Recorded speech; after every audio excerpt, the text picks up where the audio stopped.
बिस्मिल्लाहिर्रहमानिर्रहीम। अस्सलाम वालेकुम। उम्मीद है आप सब खैरियत से होंगे। आज मैं आपके साथ IT 430 ई कॉमर्स की मिड टर्म प्रिपरेशन की वीडियो शेयर करूंगी।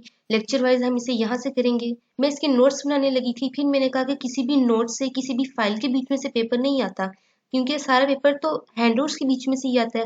फाइल्स और जो नोट्स होते हैं वो तो हैंडआउट्स की तरफ ही देख के बनते हैं। अगर हम अपने हैंडआउट्स कर लेंगे तो हमारे क्विज़ेस भी बीच में कवर हो जाएंगे, हमारे असाइनमेंट्स में जो क्वेश्चन आए हैं वो भी कवर हो जाएंगे, और जो हमारे पास्ट पेपर्स में आ रहे होते हैं क्वेश्चंस वो भी हैंडआउट्स को एक बार पढ़ेंगे तो सारी चीज़ें उसके बीच में ही कवर हो जाएंगी। जस्ट आपको ज़रूरत है कि आपके कॉन्सेप्ट क्लियर हो। अगर कॉन्सेप्ट क्लियर होंगे तो IT 430 जस्ट 2 घंटे की बात है, आप इस सब्जेक्ट को अच्छे तरीके से कवर कर सकते हैं और बहुत अच्छा CGPA आ सकता है। आसान सब्जेक्ट है।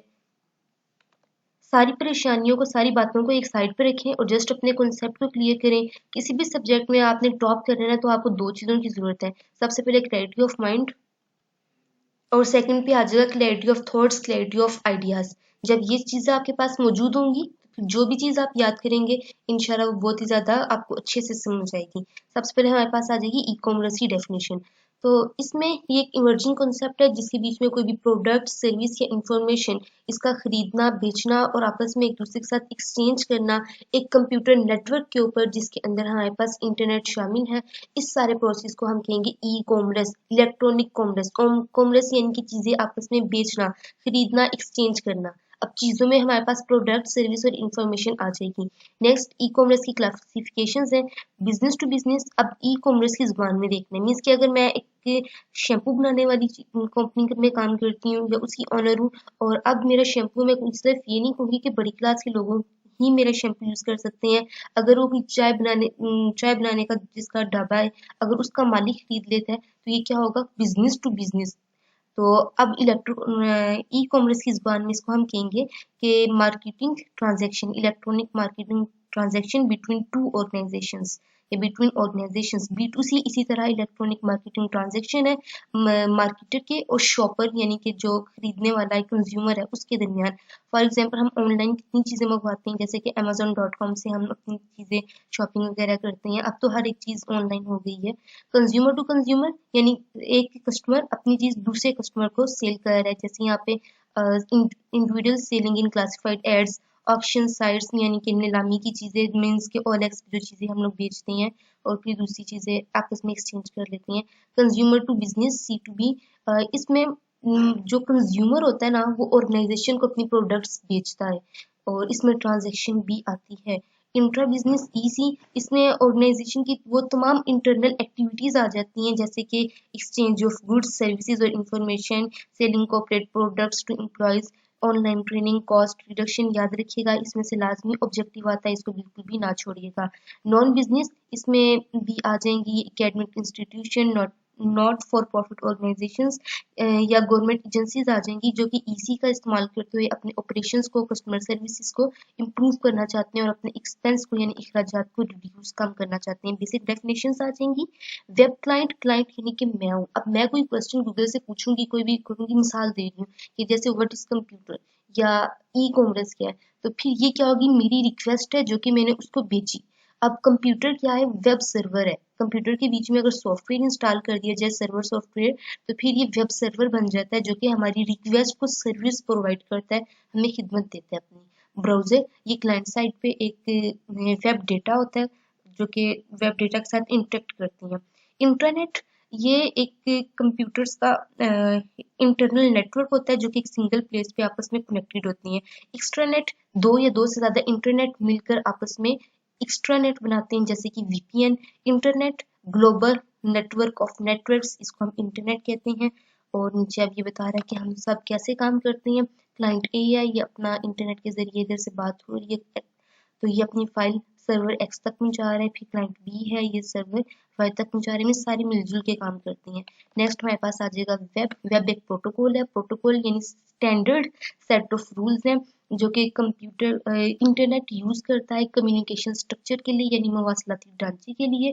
ये डॉक्यूमेंट्स को जो इसमें स्टोर्ड होते हैं कंप्यूटर के बीच में, वो कम्युनिकेट करता है इंटरनेट के ऊपर, और ये हाइपर टेक्स्ट ट्रांसफर प्रोटोकॉल के ऊपर बेस्ड करता है, HTTP के ऊपर। नेटिव यानी मुकामी प्रोटोकॉल है WWB का, वर्ल्ड वाइड वेब का, और इसको इस्तेमाल किया जाता है, डिज़ाइन किया जाता है वेब पेज रिक्वेस्ट को डिज़ाइन करने के लिए। 4 स्टेप्स है प्रोसेस पर ट्रांजैक्शन HTTP के लिए। सबसे पहले हम HTTP रिक्वेस्ट वेब पेज के लिए बनाते हैं और फिर TCP और IP कनेक्शन बनाते हैं। थर्ड नंबर पे हम जो मीन्स के अब हम सिग्नल नहीं आ रहे तो पेज को डाउनलोड करते हैं ना ऊपर करके ऐसे, या फिर अगला पेज लेके जाना होता है तब इसको हम ब्रेक डाउनलोड करते हैं। तो फिर क्या होता है, सर्वर उस कनेक्शन को ब्रेक कर देता है।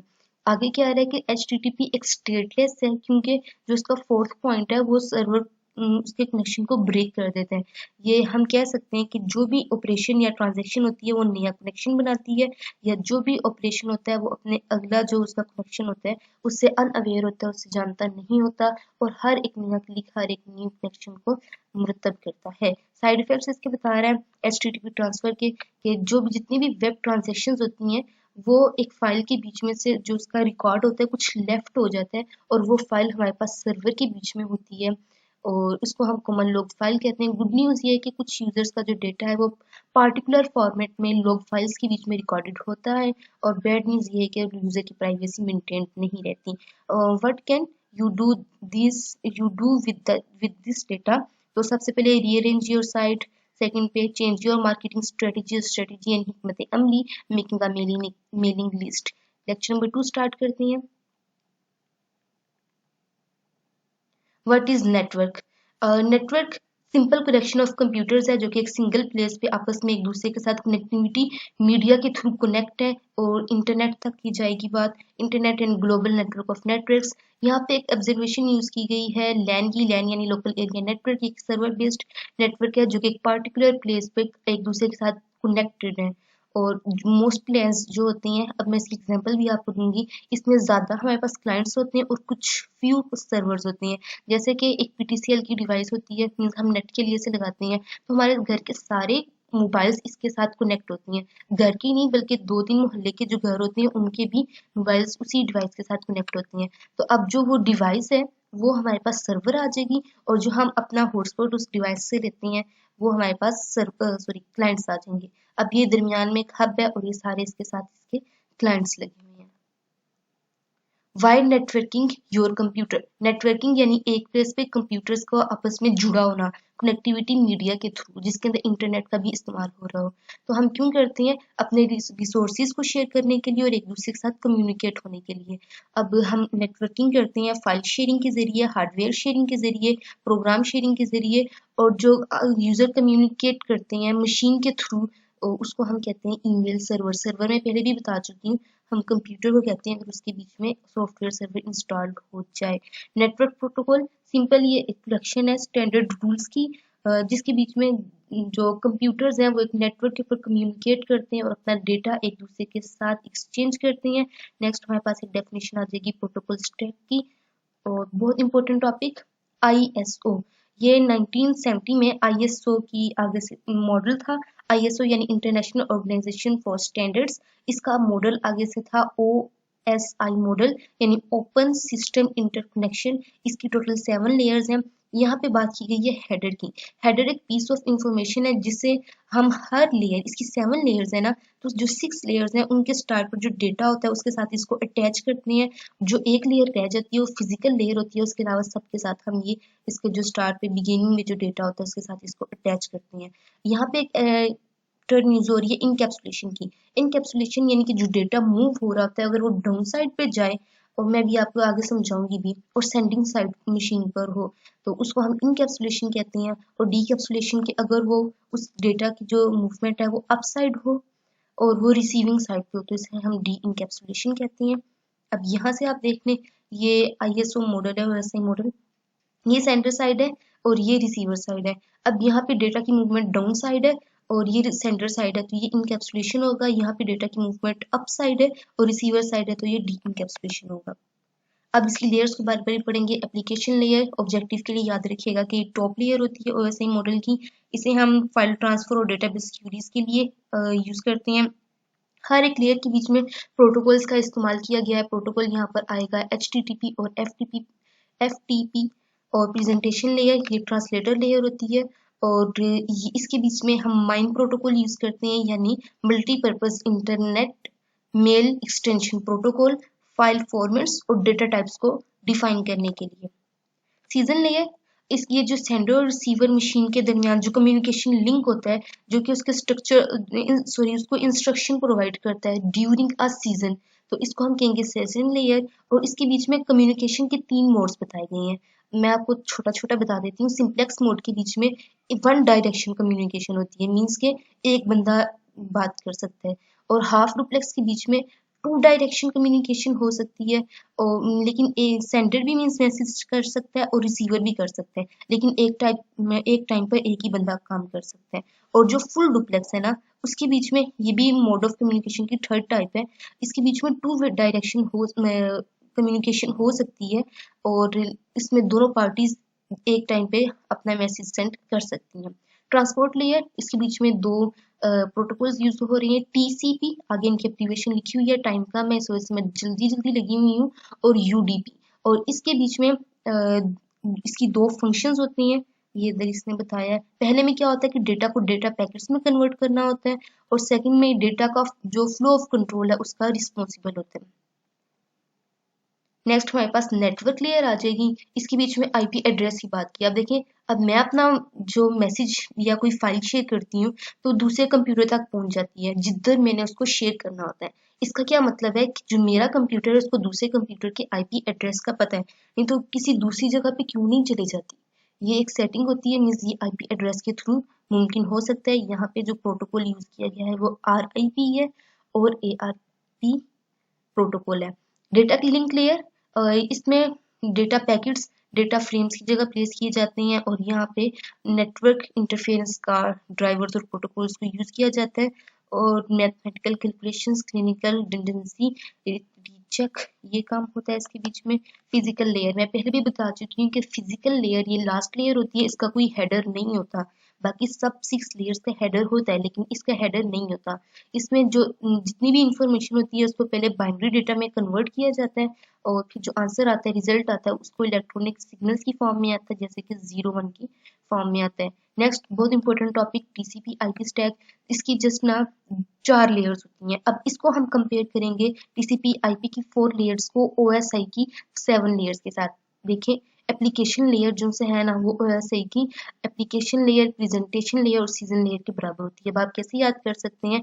एप्लीकेशन लेयर जो स्टैक की है वो OSI की EPS यानी एप्लीकेशन प्रेजेंटेशन लेयर की इक्वल है।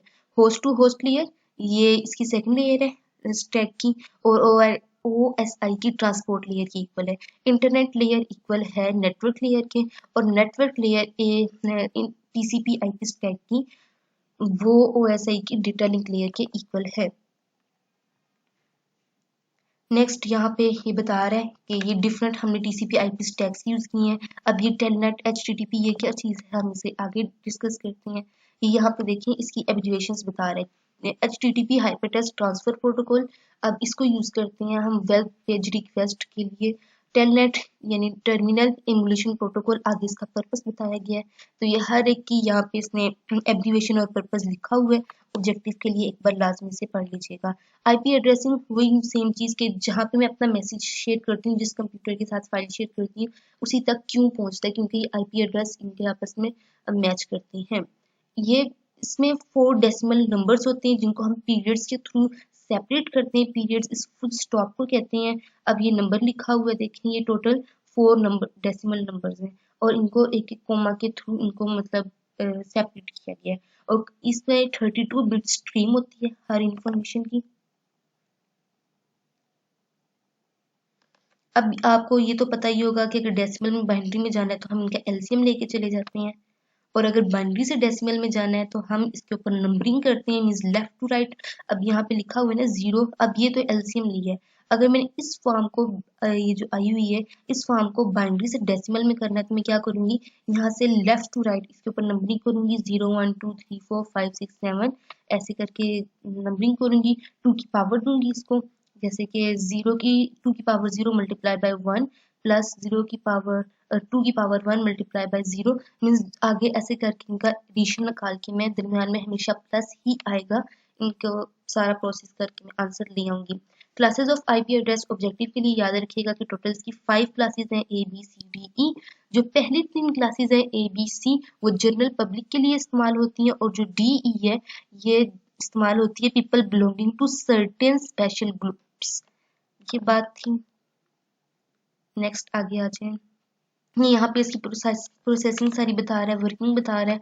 यहाँ पे देख लें टोटल 3 क्लासेस इसने बताई हैं, class A, class B, class C. Large networks, medium networks, small networks. Class A के बीच में देखिए यहाँ पे 0 लिखे, यानी कि हमारे पास 1 बाइट है और 3 होस्ट है। अब हमने 4 ही बनाना है। देखिए 1 + 3 करूंगी तो भी 4 आएगा, नीचे 2 + 2 करूंगी तो भी 4 आएगा, 3 + 1 करूंगी तो भी मेरे पास 4 आएगा। क्लास बी में मेरे पास 2 बाइट्स हैं। ये यहाँ पे मेरे कर्सर की मूवमेंट को देखें कि यहाँ पे इसकी 2 नेट बाइट्स हैं और 2 यहाँ पे होस्ट हैं। 4 तब भी बन जाएगा। क्लास सी में देखें यहाँ पे 3 नेट बाइट्स हैं और 1 होस्ट है मेरे पास, तब भी यहाँ पे 4 बाइट्स कंप्लीट हो जाएंगी। नेक्स्ट लेक्चर नंबर 3 आ गया। यहाँ पे सबनेट मार्क्स।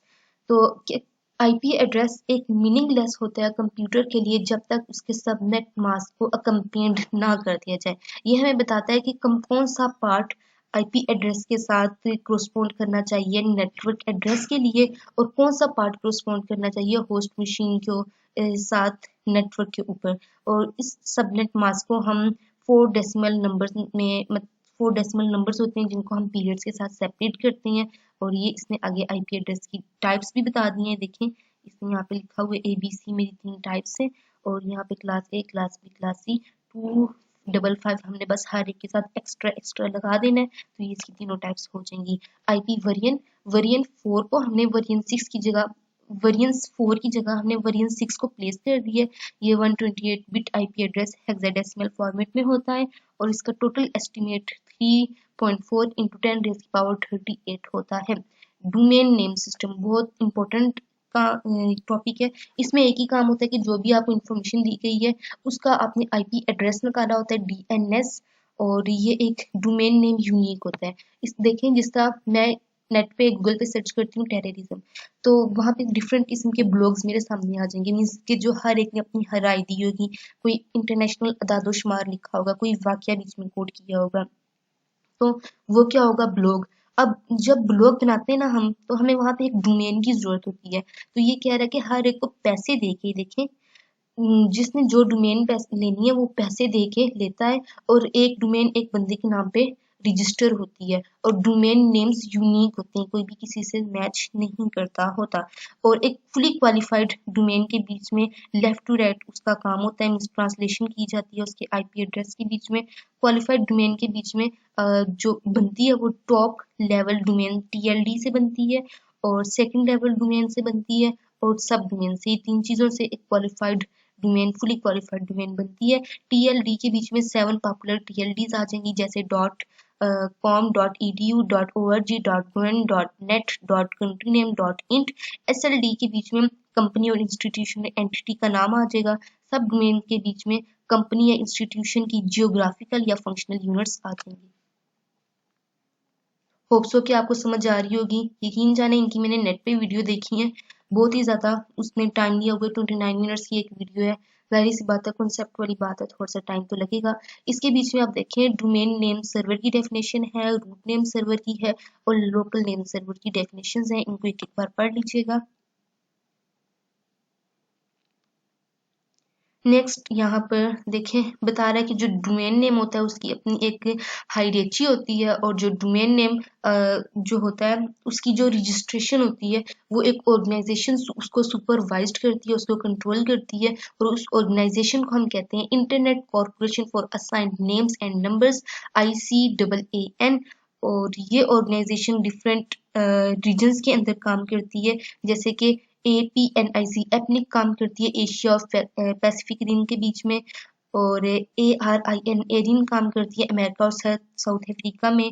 रिप और NCC काम करती है यूरोप और नॉर्थ अफ्रीका में। और जो इनका आगे से काम है ये सारे मिलके बना देता है DHCP यानी domain host configuration protocol server. MAC आ जाएगा यानी मीडिया एक्सेस कंट्रोल। इसमें डेटा जो भी नेटवर्क के ऊपर डिलीवर किया जाता है ना, पहले इसको सीरियल ट्रांसमिशन में कन्वर्ट करना होता है, और ये जिस डिवाइस के थ्रू काम डन किया जाता है ना, उसको हम NIC नेटवर्क इंटरफेरेंस कार्ड कहते हैं। और इसको बस एक बार पढ़ लीजिएगा। इसमें 12 डेसिमल हेक्सा कैरेक्टर्स होते हैं, और ये लिखने का ना 3 तरीके होते हैं। अब देखिए, पहले मैंने इसको, ये ऑब्जेक्टिव के लिए इंपॉर्टेंट है, इसके 3 फॉर्मेट्स कि पहले मैंने इसको ऐसे ही लिख दिया, फिर मैंने दो दो के पेयर बना के इसको कॉलन के साथ, मतलब इसके सेगमेंट्स बना दिए, फिर दरमियाने वही दो दो के पेयर बना के इसको मैंने सेपरेट कर दिया डैश के साथ। ये आगे उसी के काम लिखा हुआ है। यहाँ पे एक डेफिनेशन एब्रिविएशन आएगी IEEE की, इसको पढ़ लीजिएगा। Now welcome to lecture number 4, topologies. तो टोपोलॉजीज टोटल 3 यहाँ पे बताई गई हैं, जो कि हमने अपने कॉलेज लेवल पे पढ़ी हैं। 4 पढ़ी हैं, मैश टोपोलॉजी, बस टोपोलॉजी, स्टार टोपोलॉजी और रिंग टोपोलॉजी, लेकिन यहाँ पे मैश टोपोलॉजी का नाम तक नहीं लिया गया। 2 अप्रोचेज हैं नेटवर्किंग के लिए, सर्वर बेस्ड अप्रोच और पीर टू पीर अप्रोच। एक एक लाइन में दोनों को आगे डिस्कस किया गया है, एक बार पढ़ लीजिएगा। अब यहाँ पे डिफरेंट नेटवर्किंग डिवाइसेस हैं, जैसे कि हब। अब आप देख लें, ये एक लैन के तौर पे इस्तेमाल किया जाता है, जैसे कि ये देखिए, ये एक हब है, इसके साथ ये सारे कंप्यूटर कनेक्ट है, तो हब भी एक चीज है। नेक्स्ट हमारे पास आ जाएगी रिपीटर। रिपीटर सिग्नल्स को रीजनरेट करने के लिए यूज होता है। ये एक एम्पलीफायर की तरह ही होता है, जो कि जो नेटवर्क की ट्रैफिक होता है उसको डायरेक्ट करता है। और फिर ब्रिज आ जाएगा। ब्रिज एक कम्बिनेशन है हार्डवेयर और सॉफ्टवेयर का, इसका एक अपना ऑपरेटिंग सिस्टम है, और ये मदद करता है जो नेटवर्क के बैंड, मतलब जो सिग्नल्स होते हैं ना नेटवर्क के लिए, उसको इंक्रीज करने के लिए, उसकी बैंडविड्थ बढ़ाने के लिए। और इसके बीच में, अच्छा, अगर आप ब्रिज पढ़ लेंगे ना, तो स्विच भी सेम एज इट इज यही चीज है। इसके लास्ट वाली लाइन एक बार पढ़ लें, और अब आप इधर नीचे स्विच की तरफ आए। स्विच भी एक हार्डवेयर सॉफ्टवेयर का कॉम्बिनेशन है, इसका अपना ऑपरेटिंग सिस्टम होता है, बिल्कुल same as it is bridge की तरह। ये भी सिग्नल्स की बैंडविड्थ के लिए, उनको इंक्रीज करने के लिए इस्तेमाल किया जाता है। इसके बीच में एक टर्म यूज हो रही है वर्चुअल लैन्स, यानी कि स्विच के केस में जो नेटवर्क होता है उसको वर्चुअली डिवाइड कर देते हैं स्मॉल पोर्शंस में, स्मॉल सेगमेंट्स में, स्मॉल ग्रुप्स में, तो इसको हम वर्चुअल लैन, VLAN भी बोलते हैं।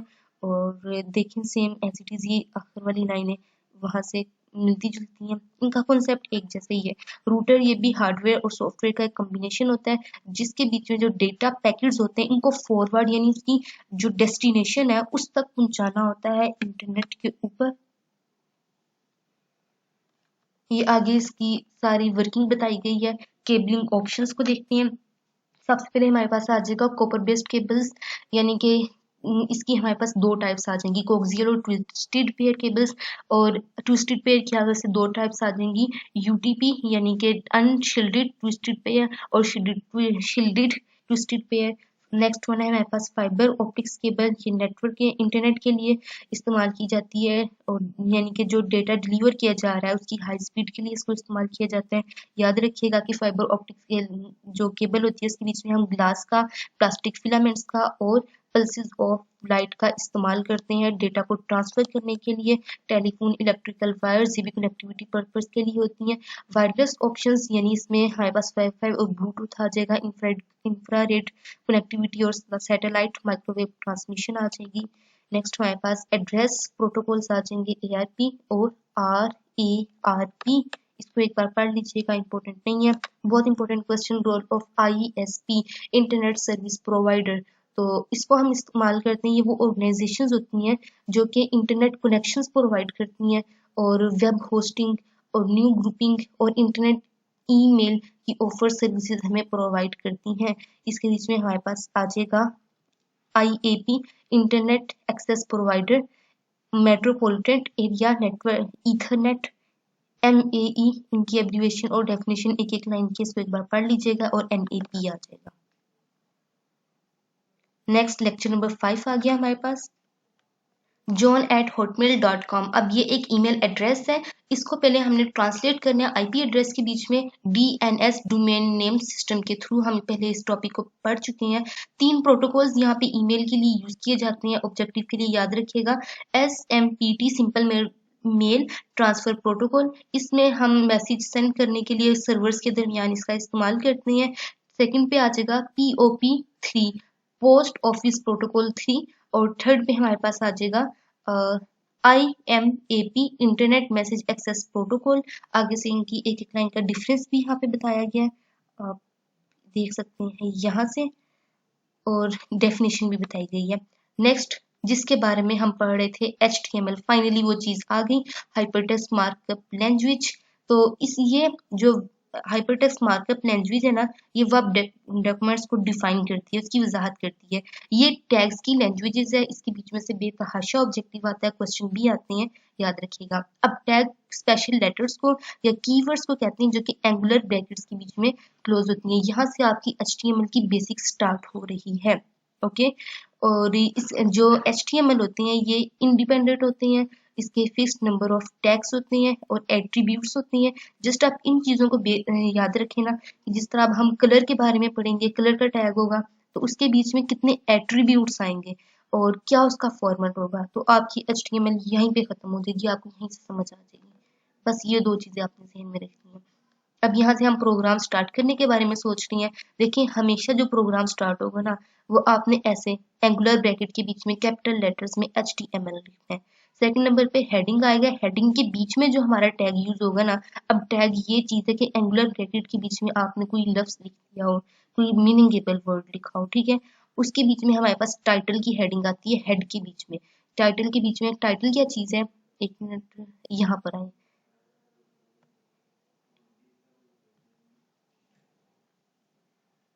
एक मिनट, ये देखिए ये मैंने आपकी असाइनमेंट बनाई थी, तो ये इसके ऊपर जो है ना, ये टाइटल है, जो इस जगह पे नाम लिखा हुआ आ रहा है ना, ये इस HTML डॉक्यूमेंट का टाइटल है।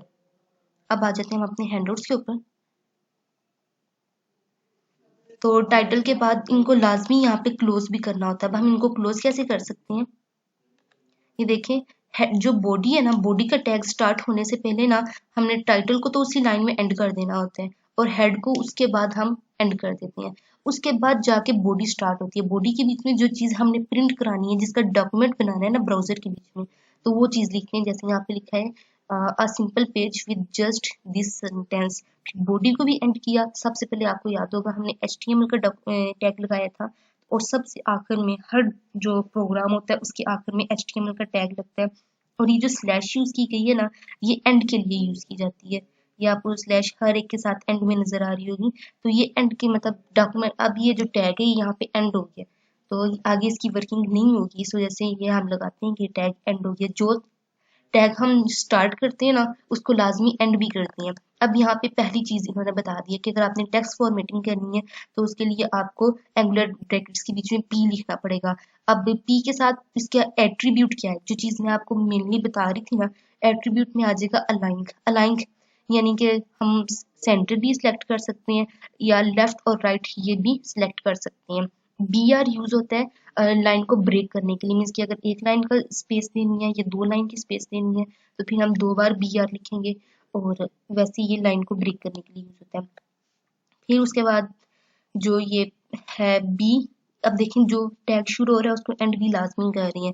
ये बोल्ड के लिए यूज होता है, और ये आई इटैलिक के लिए यूज होता है, यू अंडरलाइन के लिए यूज होता है। याद रखिएगा कि ये दोनों स्मॉल लेटर्स में लिखी हुई है, और ये जो बिग है ये बिग फॉन्ट साइज के लिए यूज होता है, स्मॉल स्मॉल फॉन्ट साइज के लिए इस्तेमाल किया जाता है। फॉन्ट टैग सेम वही चीज है, बस आपने इसका फॉर्मेट याद रखना है और इसके एट्रीब्यूट्स को याद रखना है, इसका पर्पस याद रखना है।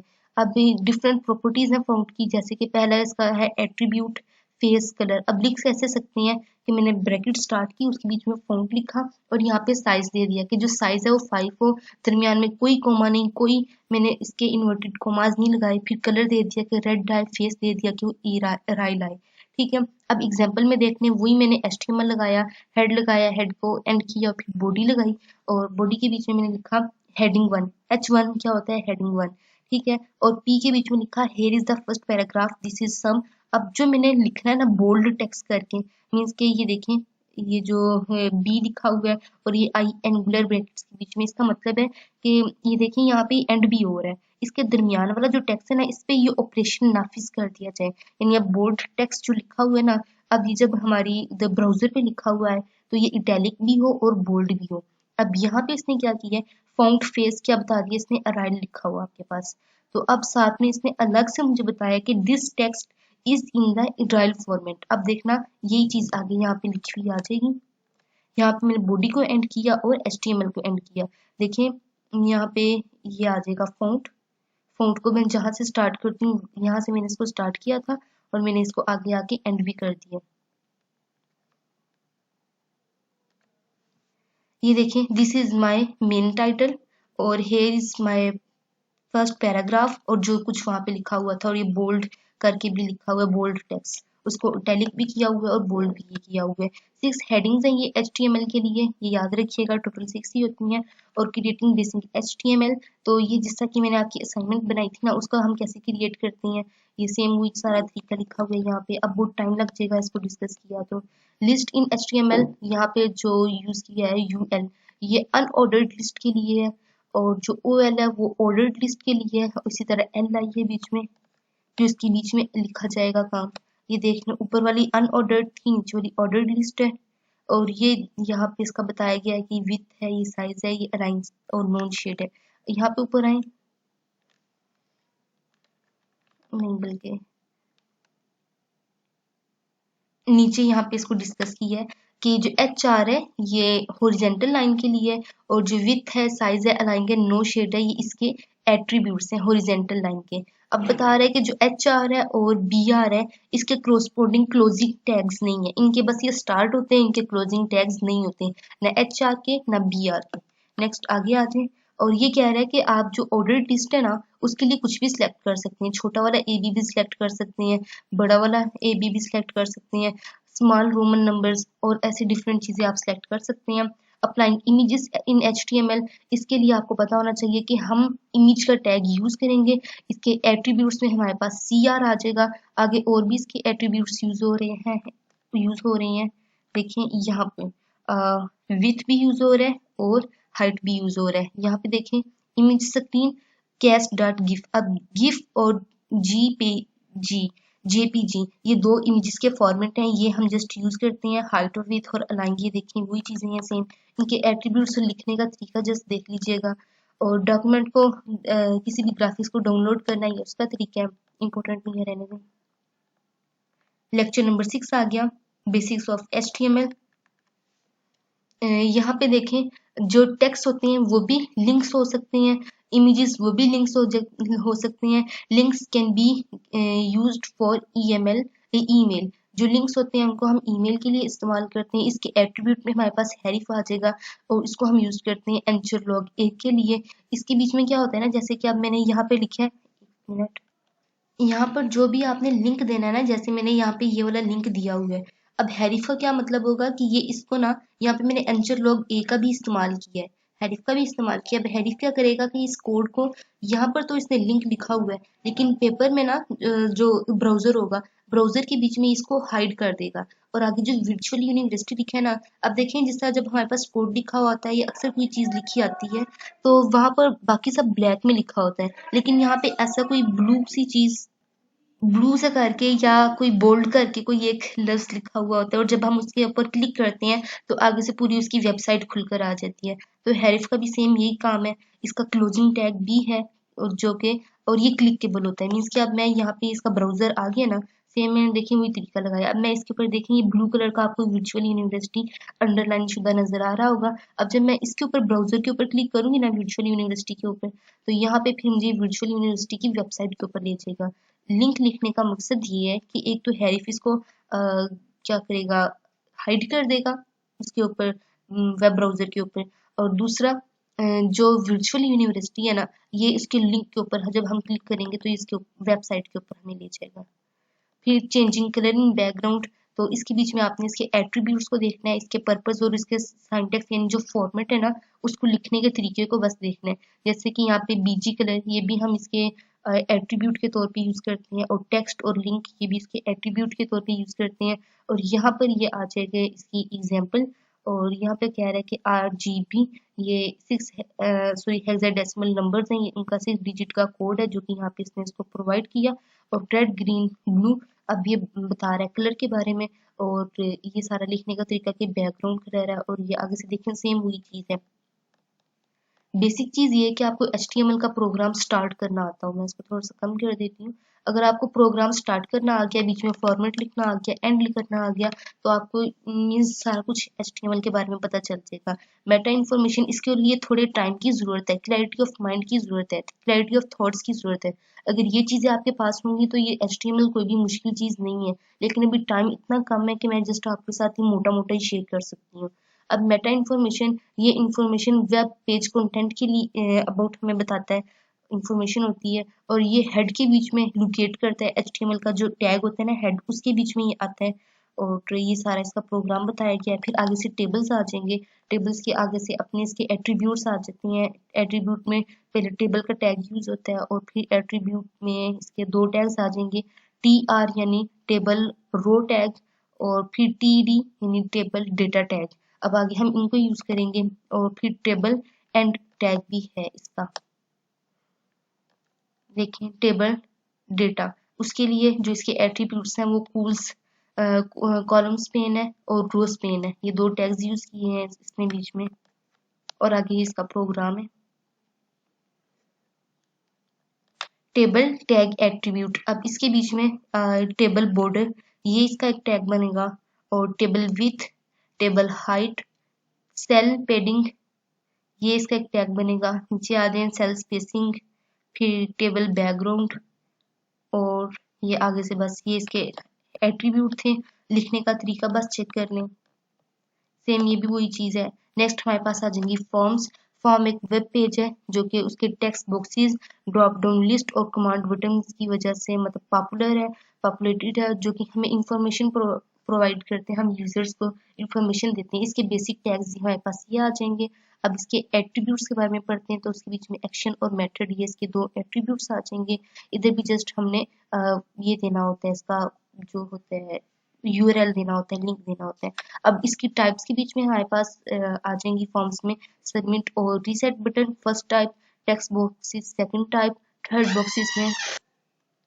नेक्स्ट हमारे पास टेक्स्ट एरियाज आ जाएंगे और फिर चेक बॉक्सेस और रेडियो बटन लिस्ट, ये सारी इसकी टाइप्स आ जाएंगी। रीसेट बटन, और कहता है कि अगर आपने रीसेट बटन और सबमिट बटन यूज करना है तो उसके लिए ये फॉलोइंग टैग्स हैं, उनको आपने इसके साथ करना है। यानी कि पहले इनपुट टाइप देनी है, ये इसका फॉर्मेट लिखा हुआ बता रहा है, बीच में सबमिट का बटन आएगा, वैल्यू लेबल आएगी, और फिर इनपुट टैग होगा, फिर रीस्टार्ट का बटन आएगा, फिर value is equal to label आएगा। लेबल क्या चीज़ है, ये किसी भी बटन के ऊपर उसकी वैल्यू को अपीयर करता, बता देता है कि अंदर ये चीज़ है। जैसे किसी की हम बटन के ऊपर क्लिक नहीं करते, और जिस तरह कि अब ये ना, अब मैं इसके ऊपर क्लिक नहीं कर रही, लेकिन ये यहाँ पे मुझे बता रहे कि जूम के लिए है, जूमिंग के लिए।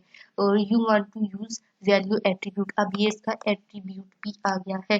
टेक्स्ट बॉक्सेस और टेक्स्ट एरिया, और ये इसका टैग हो गया। और हम इनको इस्तेमाल करते हैं टू क्रिएट बिगर बुक्स, तो हम इसको कहेंगे टेक्स्ट एरिया। और आगे ये इसका टैग बता दिया, साइज ऑफ टेक्स्ट एरिया। और ये आगे इसका प्रोग्राम सारा आ गया। इसके एट्रीब्यूट्स में हमारे पास कॉलम्स और रोज आ जाएंगी, जिसको हम इस तरीके से लिख सकते हैं। फिर यहाँ पे ऊपर इसकी वर्किंग बता रहा है इस पैराग्राफ के बीच में।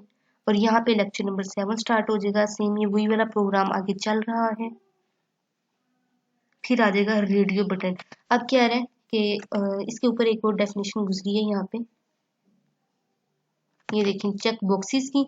चेक बॉक्सेस हम नॉर्मली इसको इस्तेमाल करते हैं कि जो हमारा रीडर है उससे उसकी जो सोच है उसके बारे में, जो उसका हमने लेना इंफॉर्मेशन, वो यस या नो या ट्रू और फॉल्स की फॉर्म में लेना होता है। और उसकी जो सेंटेक्स होती है उसके बीच में उसकी वैल्यू एट्रीब्यूट छुपा हुआ होता है, जिसको हम चेक बॉक्सेस के टैग में हम टाइप कहते हैं। और नेक्स्ट आ जाए इसके एट्रीब्यूट के बीच में नेम भी आ जाएगा। आगे ये इसकी एग्जांपल, और आगे आ जाएगा रेडियो बटन। अब क्या है कि सिर्फ यस और नो की चॉइस ही नहीं, बल्कि आप रीडर से चाहते हैं कि वो डिफरेंट ऑप्शंस के बीच में से एक ऑप्शन को चूज करें, तो उसके लिए हम रेडियो बटन का इस्तेमाल करते हैं। इसका जनरल फॉर्मेट यहाँ पे इसने ये बता दिया है। मैं यही चीज़ कह रही थी कि सिंटैक्स फॉर्मेट, सेकंड नंबर पे पर्पस, और थर्ड नंबर पे आपको इसके एट्रीब्यूट के बारे में लाजमी पता होना चाहिए। अब वैल्यू इसके बारे में ये बता रहा है, बल्कि हम ये पढ़ के आ चुके हैं। अब ये इसका प्रोग्राम हो जाएगा। यकीन जाने लेक्चर नंबर 12 तक सेम यही चीज़ है। सिलेक्शन लिस्ट, तो इसका जनरल फॉर्मेट इसने यहाँ पे बता दिया। और अब इसके बीच में इसका वो बता रहा है, एट्रीब्यूट बता रहा है ऑप्शन के बारे में, ये भी इसके बीच में यूज होगा।